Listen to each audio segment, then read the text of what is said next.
a state with more than 1.5 million registered voters, not even half casted a ballot on Election Day. 12 News' Alex Love joins us in the studio with what may have kept people home. Alex?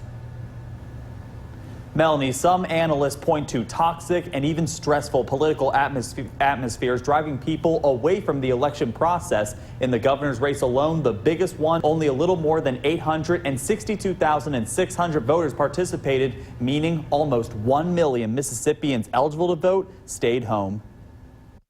No matter if driving down the road, watching TV, or going online, it's practically impossible to avoid anything political, urging the public to support candidates. We're kind of pressured to go out and vote because we're college students and stay informed and stay involved. I think that's good pressure, even though some people take it as a negative. Voting matters. Like, you know, hey guys, this affects our lives, this affects our children, like everything, like our whole world as we know it. But this amount of attention and heated arguments becoming more common between opposing campaigns has steered many away from the ballots to avoid the pressure. We're voting to put our future in somebody else's hands, and that's a hard thing to do, especially when it's somebody that you barely trust. You never know until they're in office. There's a lot of voter effort that has to go into being informed and remembering to vote, remembering who those candidates are, learning about the races, and bombarded with national politics, state politics.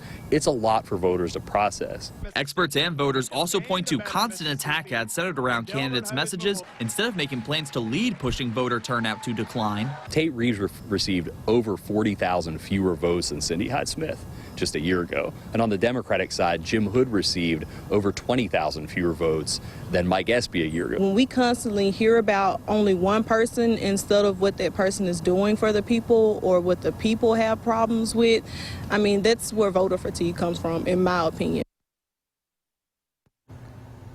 The Secretary of State's office told us voting stats will not be complete until all counties send in their turnout numbers. Young voters we spoke to also said, never think your vote will not count.